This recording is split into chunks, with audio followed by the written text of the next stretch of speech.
Hello, I'm the nostalgia critic. I remember it so you don't have to. December, I should change. Question nothing. The answers would disturb you. Anyway, I'm excited because the Christmas season is back in full swing, and you know what that means. Ho, ho, ho! Merry Christmas! There, Santa Claus band appears. On to the review. Actually, can you do old SC a favor? Damn, I knew this was more than a cameo. One of my disciple elves has always wanted to see the world. Hi, I'm Betty! Congrats. Follow your dreams and leave me out of it. She wants to learn how the real world operates. Dude, I make my living on the internet. The exact opposite of the real world. But think of all the comically cute possibilities! I guess something funny could come of this. Good. See you in a week. A week? Hey, who's this? I'm Betty, the disciple elf. Is this your TV? Yeah. Oh, we don't have TVs at the North Jerusalem. Is this your magic wand to turn it on? I guess you could call it that. Oh, it's like a flat Christmas pageant, but they talk about things other than Christmas. You know, I'm not gonna lie, this is kind of adorable. Yeah, I wonder why Santa Claus was so eager to get rid of her. The yellow sponge is talking. Where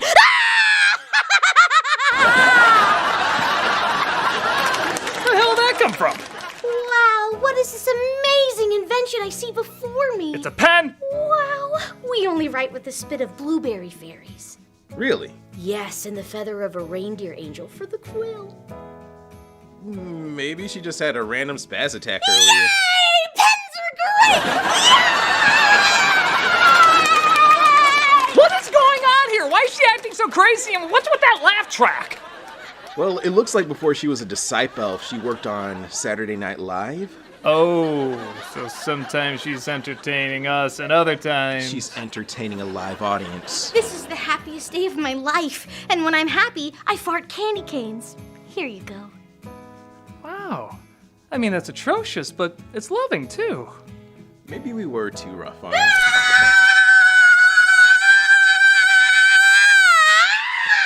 I hate her. Good, you can have an emotional arc with her. Wait, I don't want to be the one to have to look after her. Why can't you do it?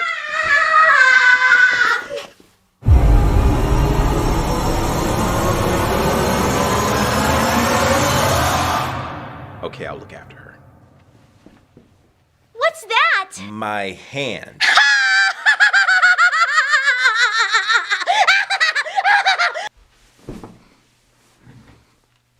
Okay, so I'm really not shocked if somebody didn't like Elf.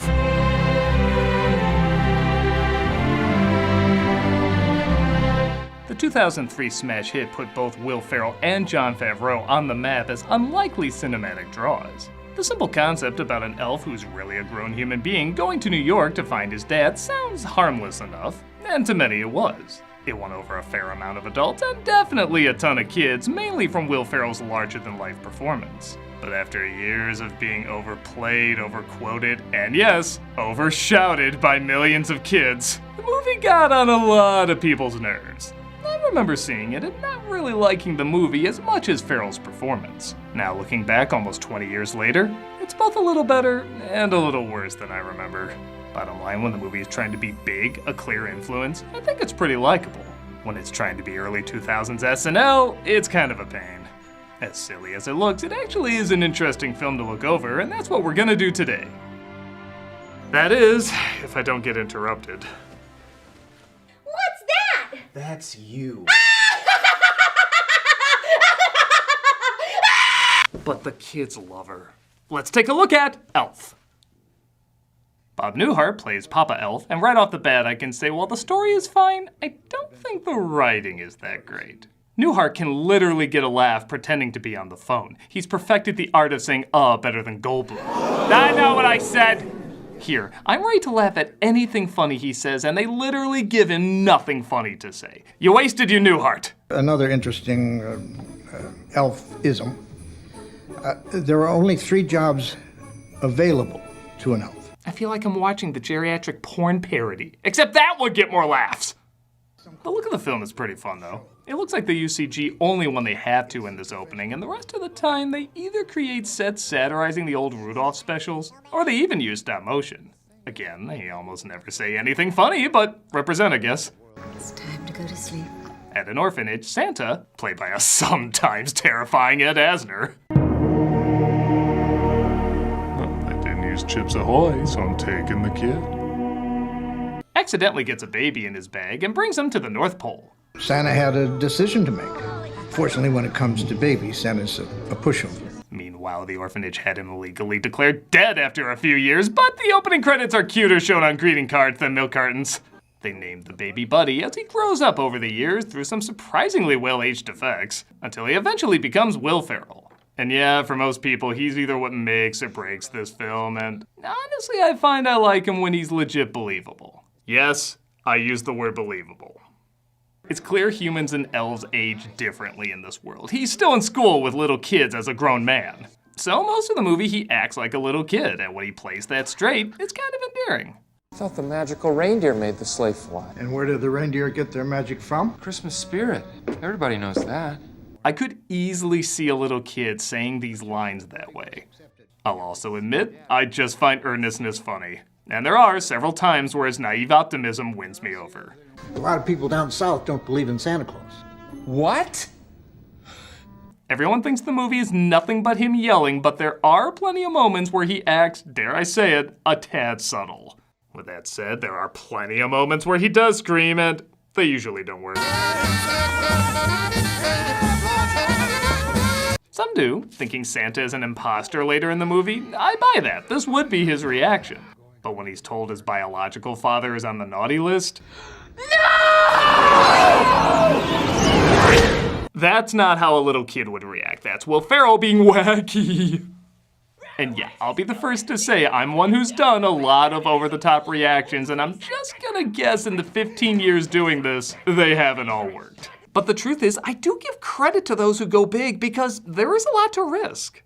A really quiet, subtle form of comedy is dry, respectable, and usually has a hard time getting noticed. Because of this, big reactions are seen as cheap, easy laughs. I get it. But that's the thing. If a quiet joke doesn't work, you usually don't risk that much. If a loud joke doesn't work, you look like an obnoxious ass. Not to say deadpan humor can't have its risks, but loud humor? You can lose your audience just as quickly as you can have them gravitate towards you. So I can't just dismiss when someone puts all their energy into a bit. But I can say when it wins me over and when it doesn't. And yeah, don't worry, we're still gonna address those moments. Once Buddy discovers the truth, he decides he should go to New York to find his biological father. And I'll just say it, I don't understand this joke.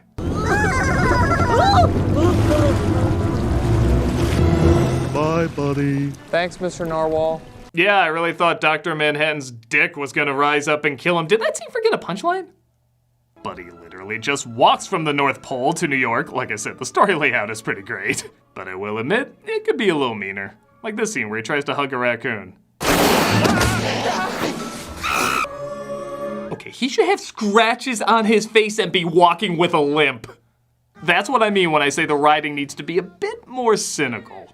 Or how about this scene where he gets to New York and naturally you get a montage of all the things he doesn't understand. All over town. To me, him laughing isn't that funny. What is funny is how is he gonna pay for that shoe shine? Imagine him saying he doesn't know what money is, or he tries to pay him with a hug or candy or something, and the guy whoops his ass or chases after him. That would have been hilarious. So many of these jokes are mistaking the setup for the payoff, and it does get distracting time to time. Yes, more of that, please! On that note, a lot of these scenes do kind of feel like dated prank videos, and okay, let's just start it. Here's a count of all the moments that scarred parents because their kids try to reenact it in real life.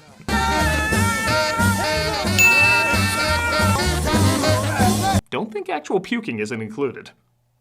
I hear some of this was improvised, which, again, really shows. I do feel like he has too much SNL at him at this point, which is fine for a live show, but here, oh, who am I kidding? This is subtle compared to what other New Yorkers do.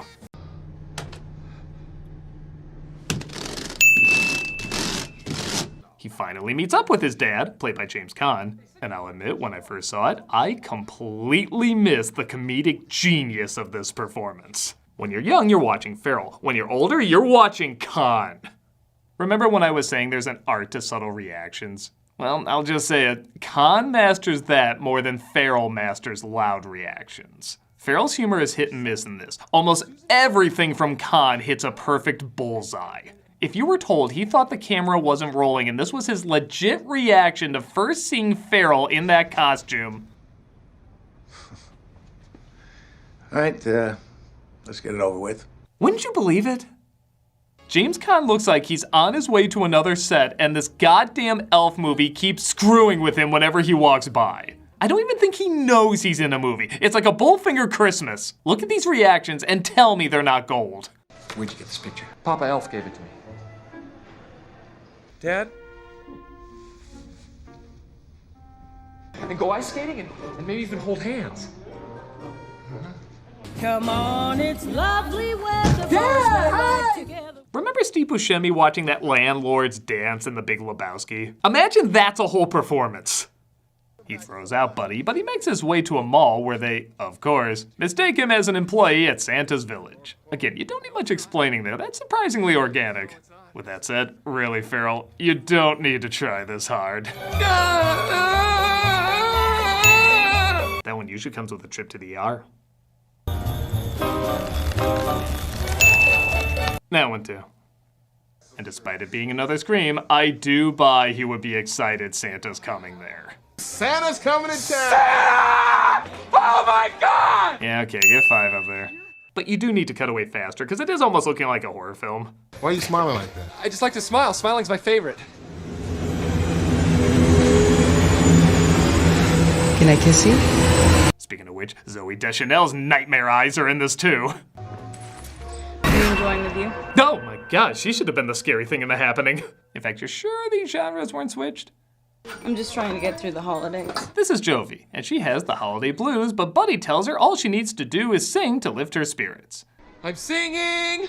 I'm in a store and I'm singing! Being a parent in a world with this movie is hard. Buddy does get a chance to hear her sing as she showers in the ladies' room. What's in this drink? Well, I can't enjoy this problematic scene. Oh, not because there's a man watching a woman shower, that's fine. But because she's singing Baby It's Cold Outside. Enjoy voting for Trump movie! On that note, again, this is totally a horror film. The neighbors might say, what's in this drink? You sure I didn't put on this elf? But it's cool. She forgives him ridiculously fast. You sure it had nothing to do with the fact that I was naked in the shower? I didn't know you were naked. We elves all shower together, regardless of sex. In warm milk. It's kind of a cult. Well, anyway. You built this? They're kind of pissed about this. Really? No. Let's go back to the shower thing, because, okay, on the one hand, I'm glad they don't waste too much screen time on this. It might have gotten a little boring, but on the other hand, he was watching her shower! She got past this way too quick!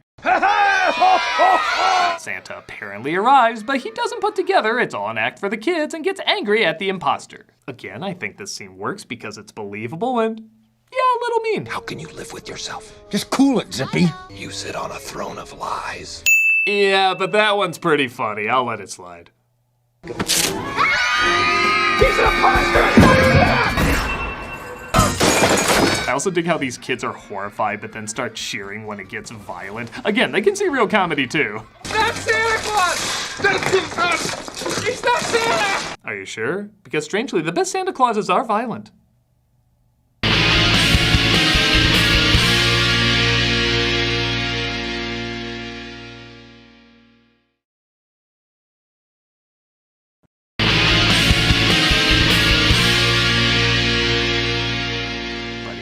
Bails him out of prison. Yeah, they cut the scene where he encounters a male prostitute wearing the same outfit. And upon research, he realizes he might be the son he never knew he had.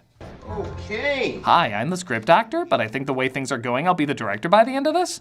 Can I listen to your necklace? No, you can't. Can you just sit still? Why is there a skeleton? I don't know what. Walter, could you If I squint, it looks please? like a pirate Could you flag. please? This is like a Rankin Bass version of Rain Man. Ow! Fun fact, Khan apparently turned his head away from the camera because he was laughing so hard here. Again, I feel like this film is doing something right. It's a boy. When the blood test shows he is in fact his son, he takes him in to live with his family, led by Mary Steenburgen, again desperately trying to elevate the afterthought role she was given. You like sugar, huh? We elves try to stick to the 4 main food groups: candy, candy canes, candy corns, and syrup. I think the poster would look more like this if that was true. Are you crazy? He cannot stay here. Walter, he's your son. We don't even have enough money to put soda in our glasses.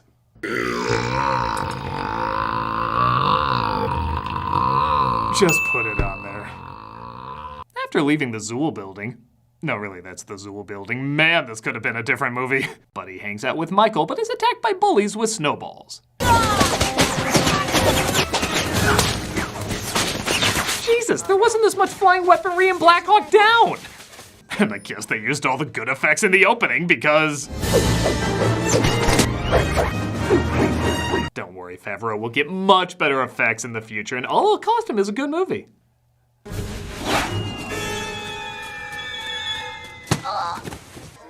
Copyright expired.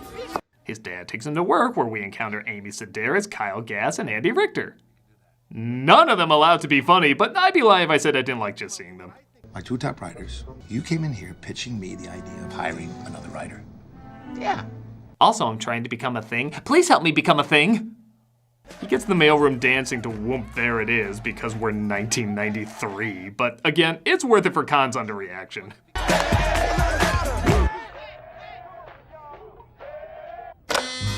It cut away before he stormed off set. Admit it, every scene looks like that's about to happen. But he finally works up the nerve to ask Jovi out, and I guess their chemistry is pretty weak because I didn't even remember them going out in this. I'll give Zoe credit, she is trying hard to make all these scenes that would turn every woman away look charming and delightful. The trick is to not get your arm caught in the door. Okay, when you feel comfortable. She's thinking, okay, in the final version, they are gonna CG him out with an alien, right? The next day, a big-time writer named Miles Finch, played by Peter Dinklage, tries to help Buddy's father with his dwindling business, and I won't lie, I had a ton of jokes ready about why this scene wouldn't age well. I didn't know you had elves working here. But it actually held up better than I thought. It works because there's 2 polar opposite mindsets fighting each other, and both are funny. You got Farrell earnestly thinking he's met someone from home and being really, really kind, and Dinklage thinking he's mocking him and honestly acting like a saint for the early moments. You're hilarious, my friend. Does Santa know that you left the workshop? You know, we're all laughing our heads off. Then you got Dinklage snapping and going after him, and Farrell completely confused about why this is happening. Why is his friend from home ripping him to shreds for his compliments? Add Khan's performance, who has more layers in his reactions than creases on his forehead, and you get a pretty hilarious moment. He thinks he's an elf. Yeah, that'll fix it up. Sometimes this movie just works. Maybe the writing in this is better than I thought. It's not like they used the 3 laziest words in plot exposition. As you know, we need a big launch fast. Back in the shit pile. Dad, What is it? Buddy ran away. Thank God. Oh, I mean, thank God. If you want to keep your job, Hobbs, you will pitch me this book right now. We get that lame, your family or your job scene. Hobbs, you walk out of here and you're finished at Greenway. You're finished! Or may I forever be a guy in a suit behind a desk for every movie I'm in! And they search for Buddy. Don't do it, George. You have a wonderful life. That's Buddy Clarence. Oh, screw it. He can jump. He randomly runs into Santa, whose sleigh is running low on magic because not enough people are believing. Will you fix it for me, buddy? I'll try. Okay, so I am impressed how quickly this film went by. Like, when we got to this point, I was kind of shocked we were here already. But on that note, this climax kind of drags. They're stuck in a visually dull area where either just looking at people looking at sled, or looking at people looking at people looking at a sled, or looking at people looking at people looking at people looking at a sled. Why is this exciting? I know you may be a little chemically imbalanced, but you've been right about a lot of things. That's a look Will Ferrell gives after being called chemically imbalanced a lot. Oh, and we randomly have villains all of a sudden. Only the Central Park Rangers now remain in the park. Central Park Ranger. These horses are highly trained, but rarely see action. Some accuse them of being too gung-ho when called into duty. Did Favreau think this was his first Marvel movie? I wish Mickey Rourke was this threatening in Iron Man 2. Quick, man, throw your flaming pumpkins at him. Buddy, he's in the park with Santa. The sleigh won't fly because there's no Christmas spirit. There's no Christmas spirit because people are terrified of Zoe's death glare. Your eyes are like Cyclops. Keep them closed. Keep them closed. It's the real Santa. He needs our help. Hey, Michael, are you okay?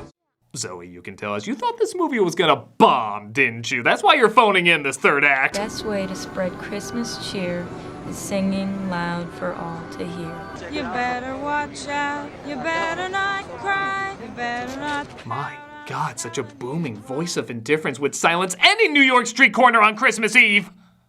She gets everybody singing and the news records it because they don't report the news anymore. They just kind of leave the camera on and hope something happens. It's not that far-fetched. But Buddy's dad's refusal to sing is the only thing stopping the sleigh from taking flight. Because Elf, I don't know. Santa Claus is coming to town. Yeah, one deconpitation later.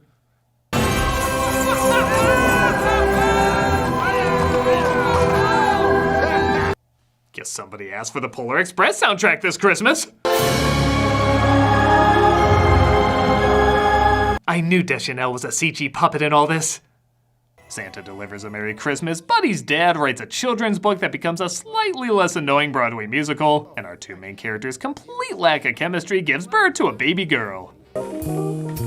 I was in this. I don't know, I wasn't funny, bye. And that was Elf. I get why a lot of people don't like it, there's a lot of things I don't like about it, but it works just enough for me.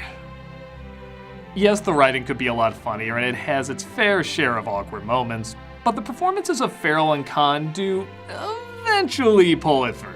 When Farrell seems sincere, it really works, and when he reaches too far for a joke, Caan is there to pull it back to where it gets a laugh again. Make no mistake, if I had to watch it over and over year after year, it'd probably get on my nerves too. But as a once-in-a-while flick, I think it's serviceable enough. It's not one of my personal favorites, but I remember having a good enough time where I say, I'm not gonna watch this every year, but maybe every 5 years. 10, every 10 years. Yeah, that sounds good. Speaking of which, how's our disciple Elf doing? I now pronounce you disciple and wife. What the hell did I miss? Hey, Critic, this is Zoe. I met her today and now we're married. Hello. You did all that in the past 20 minutes. It was love at first sight. She screamed. She stalked me in the shower. She screamed. She ran around in circles. She screamed. It was magic. And Malcolm, are you licensed to marry anyone?